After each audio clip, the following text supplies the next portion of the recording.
पिछले 50 दिन से दिल्ली के बॉर्डर को घेर कर बैठे हुए कुछ लोग जो अपने आप को किसान नेता कह रहे हैं, और उसमें यह खुलासा हुआ कि दुनिया के कई देशों से फंडिंग की जा रही है खालिस्तानी मूवमेंट को दोबारा से चलाने के लिए।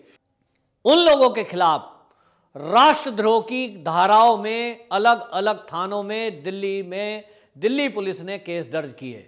लेकिन केंद्र सरकार और राज्यों की सरकारों ने यह तय किया है, यह तय हुआ है कि इन आंदोलन को शांतिपूर्वक ढंग से, धैर्य के साथ, योजनाबद्ध तरीके से उसी तरह कुचला जाएगा जैसे सीएए के आंदोलन को उखाड़ फेंका गया था।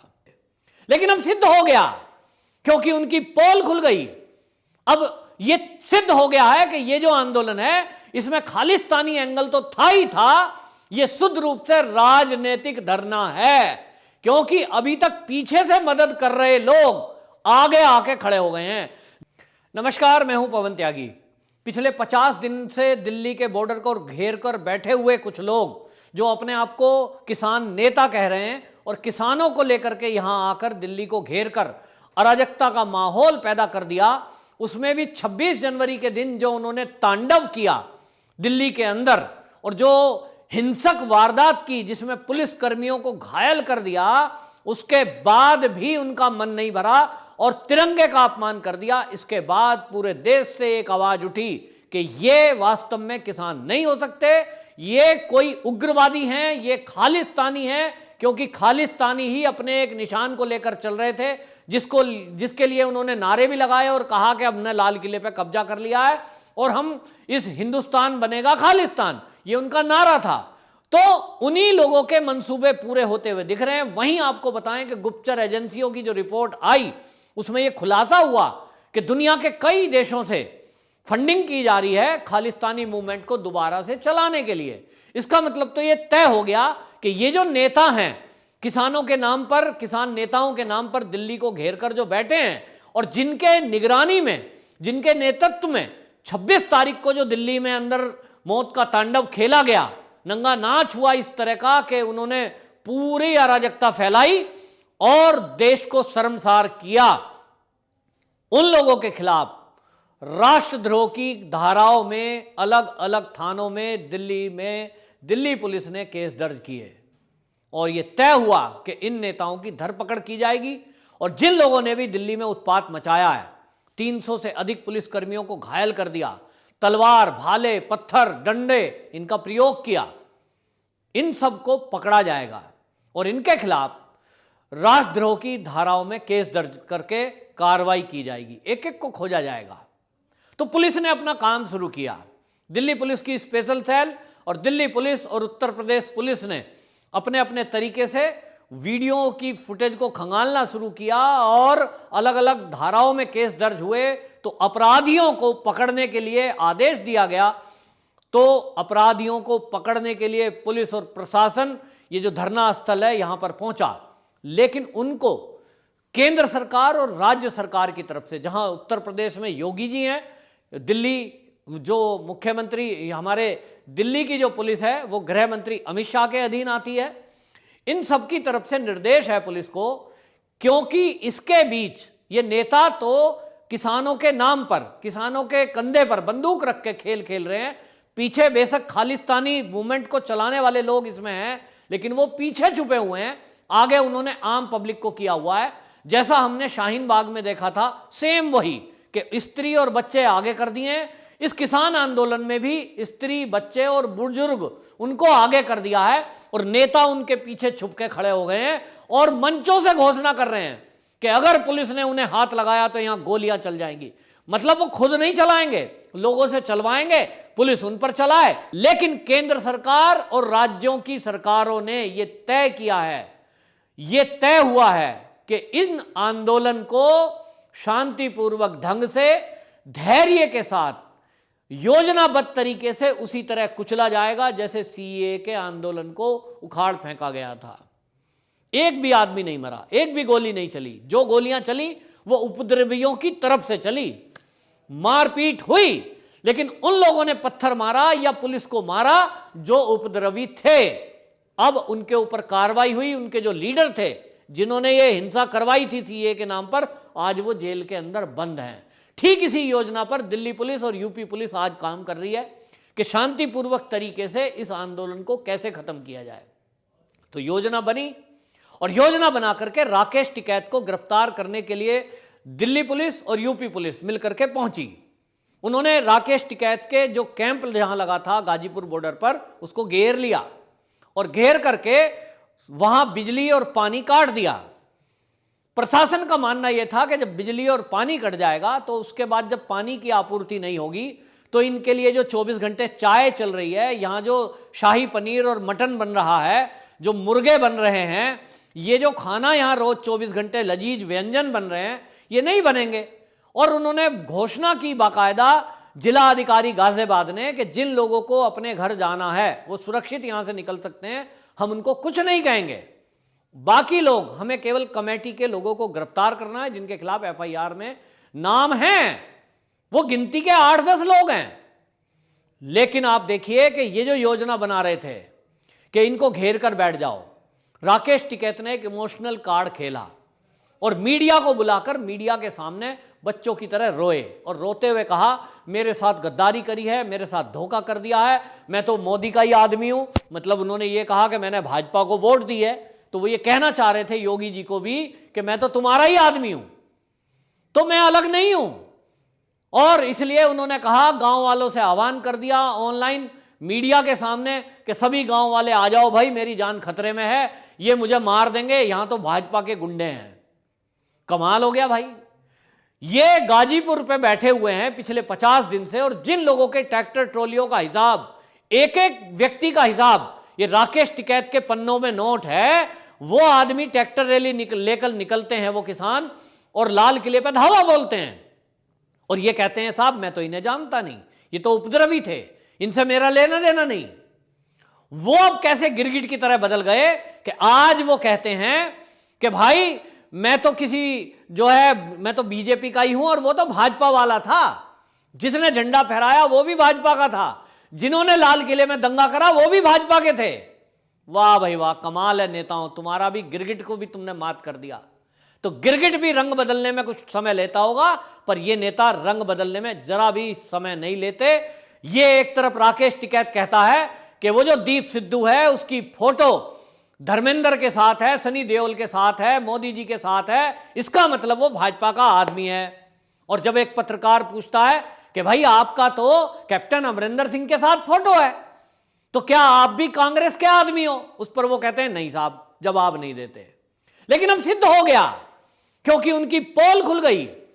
अब ये सिद्ध हो गया है कि ये जो आंदोलन है इसमें खालिस्तानी एंगल तो था ही था, ये शुद्ध रूप से राजनीतिक धरना है, क्योंकि अभी तक पीछे से मदद कर रहे लोग आगे आके खड़े हो गए हैं। जैसे ही बिजली पानी उत्तर प्रदेश प्रशासन ने काटा, दिल्ली पुलिस टाइट हुई और यह तय हुआ कि इन नेताओं को आइसोलेट कर दो, चाहे वो सिंगू बॉर्डर हो, चाहे वो टीकरी बॉर्डर हो, और इन लोगों को बीच में घेर दिया जाए, इनसे ना तो किसी को मिलने दिया जाए, ना कोई इसमें आने दिया जाए, ना इससे बाहर किसी को जाने दिया जाए।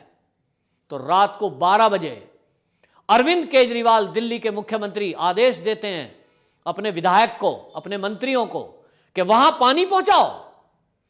यह कैसा विद्रोह है कि आप पानी पहुंचाते हैं? और मनीष सिसोदिया, आम आदमी पार्टी का सांसद संजय सिंह, वो खुलेआम बोलता है कि हम टिकैत के साथ हैं।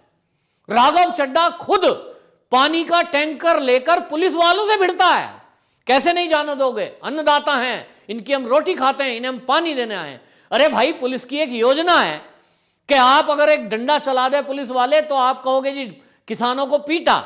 आपकी इस घड़ियाली चाल को समझते हैं पुलिस वाले, और इसलिए पुलिस ने एक योजना बनाई कि इनका बिजली पानी बंद कर दें ताकि ये परेशान होकर के सरेंडर कर दें, जिसमें ना लाठी चलानी पड़े, ना गोली चलाने की नौबत आए, ना पुलिस वाले घायल हो, सांप भी मर जाए और लाठी भी ना टूटे। लेकिन ये गिरगिट वाले नेता ये चाहते नहीं हैं कि ये किसान आंदोलन शांतिपूर्वक तरीके से खत्म हो। इसलिए प्रियंका गांधी ट्वीट करती है कि उत्तर प्रदेश की पुलिस राकेश टिकैत को डरा धमका रही है। भाई, ये डराना धमकाना है क्या? अगर पुलिस फोर्स वहां खड़ी होती है किसी भी हिंसा को रोकने के लिए, अराजकता होने के लिए, तो आप कह रहे हो कि उसे डरा रहे हैं। किस पुलिस वाले ने धमकाया? आपने झूठा ट्वीट क्यों किया? ये प्रियंका गांधी झूठ क्यों फैला रही है? राहुल गांधी ट्वीट क्यों कर रहा है उल्टा सीधा कि यह आंदोलन ऐसे खत्म नहीं होगा, अभी खत्म नहीं होगा?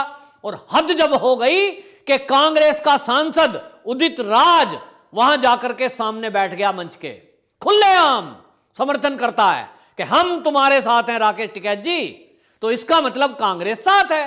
कांग्रेस ने अपने लोग भेज दिए वहां धरने में। जैसे ही राकेश टिकैत अकेला पड़ता दिखाई दिया और इनको लगा कि राकेश टिकैत अब गाजीपुर बॉर्डर से गिरफ्तार किया जाएगा, तुरंत अपने कार्यकर्ताओं को इन लोगों ने वहां भेज दिया कि भाई ये आंदोलन तो खत्म होने जा रहा है, ये तो यहां से पुलिस पकड़ कर ले जाएगी शांतिपूर्वक तरीके से। तुरंत जो ये गिरगिट की तरह बिलों में छुपे हुए थे बाहर आ गए। तो आम आदमी पार्टी सबसे पहले आई। वहां आकर दिल्ली का उप मुख्यमंत्री मनीष सिसोदिया खड़ा हो जाता है और जातिगत एंगल देने की कोशिश करता है। इस पूरे आंदोलन को उसने जातिगत ले दिया और कहा कि यहां कुछ भाजपा वाले और यहां जो है गुजर नेता आ रहे हैं, वो जाटों पे हमला करेंगे। अरे भाई, अभी तक तो ये किसान थे, अभी तक ये किसान थे, तो अब इसमें जाति कहां से आ गई? ये नेताओं की बहुत दुस्साहस वाली चाल है, जिसमें ये इस देश के लोगों को जातियों में लड़ाने की साजिश कर रहे हैं। कोई जातियों में नहीं आया यहां, या तो किसान है, उसमें कोई जाति थोड़ी है, लेकिन ये जातिगत आधार बनाकर फैलाना चाहते हैं। वहीं आप देखिए कि लोकदल का जयंत चौधरी आ गया और उसने खुले मंच से घोषणा कर दी, मैं राकेश टिकैत के साथ हूं, हम राकेश टिकैत को बचाएंगे, हम साथ में हैं, क्योंकि कांग्रेस और लोकदल का तो समझौता है। फिर आम आदमी पार्टी के राघव चड्ढा टैंकर लेकर आते हैं और पुलिस से बहस करते हैं। पूरी कोशिश है कि किसी तरह यह आंदोलन चलता रहे। जो शौचालय पुलिस ने हटाए थे, जो बिजली काटी थी, जो पानी की व्यवस्था उन्होंने बंद करी थी, यह दिल्ली की सरकार उनको सारी व्यवस्थाएं लेके आ गई। मतलब एक तरफ खालिस्तानी मूवमेंट चलाने वाले लोग हैं जो कह रहे हैं कि हम आपको टेंट देंगे, बेहतरीन गद्दे देंगे, बहुत बढ़िया आपको पैसों की व्यवस्था करेंगे, आप बैठिए, ड्राई फ्रूट खाइए, मुर्गे खाइए, पैसा हम दे रहे हैं। दूसरी तरफ दिल्ली की सरकार है कि वो दिल्ली की जनता को चुनाव में वादा करती है कि हम वाईफाई फ्री देंगे। बच्चों को पढ़ने के लिए खुशी हो गई कि हमें वाईफाई फ्री मिलेगा, किसी को वाईफाई फ्री नहीं मिला। लेकिन ये किसान आंदोलन करने वाले, दिल्ली की सड़कों को घेर के बैठने वाले, दिल्ली की जनता को, लाखों जनता को डेली जाम में फंसना होता है और परेशान होते हैं, इनको परेशान करने वाले मुट्ठी भर खालिस्तानी आंदोलन के लोगों के बहकावे में आकर यहां बैठे हुए या स्वार्थ में बैठे हुए इन नेताओं के साथ ये आम आदमी पार्टी की सरकार, दिल्ली की पूरी सरकार आकर खड़ी हो जाती है, कांग्रेस खड़ी हो जाती है, अखिलेश यादव खड़ा हो जाता है। तो सबके सब अपनी राजनीति चमका रहे हैं। यही मोदी की जो योजना है कि शांतिपूर्वक तरीके से यह आंदोलन को कैसे खत्म किया जाए, ये होने नहीं देना चाहते।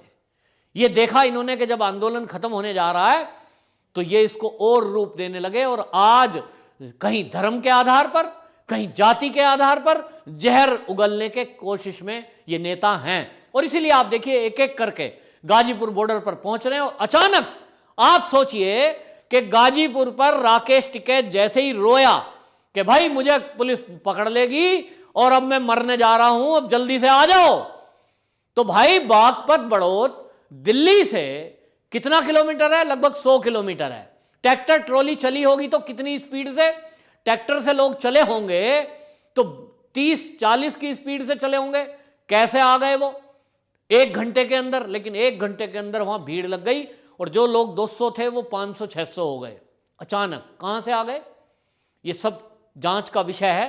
लेकिन मैं बता रहा हूं कि ये सब लोकल नेता जितने भी हैं, आम आदमी पार्टी, कांग्रेस, समाजवादी पार्टी, ये सब लोग ये चाहते नहीं है कि दिल्ली का आंदोलन, ये जो पुलिस की सरकार की कोशिश है कि शांतिपूर्वक ढंग से ये समाप्त हो जाए, इसको चाहते नहीं है। और इसीलिए हिंसात्मक कार्रवाई करने को मजबूर करने के लिए ये पुलिस और प्रशासन के खिलाफ अभी भी कुछ बचे कुचे जो किसानों के नाम पर ये आंदोलनकारी बैठे हुए हैं, इनको उकसाने में लगे हुए हैं, इनके खिलाफ भी सख्त एक्शन होना चाहिए जो लोग ये उकसाने की कार्रवाई कर रहे हैं। लेकिन आम आदमी पार्टी का चेहरा खुलकर आ गया है, केजरीवाल का चेहरा खुलकर लोगों के सामने आ गया है कि वो किस तरह से पहले दिन भी वो सिंगू बॉर्डर पर जाकर कहते हैं कि हमारी सरकार पूरी तरह साथ है, हम आपको डॉक्टर दे रहे हैं, हम आपको खाने की व्यवस्था कर रहे हैं, लंगर चला रहे हैं, सारी व्यवस्थाएं करी। और वही एंगल अब सामने आ गया है। तो इसका मतलब अब यह है कि खुलकर यह सामने हो चुका है कि यह राजनीतिक धरना है, ना कि यह किसानों का कोई आंदोलन।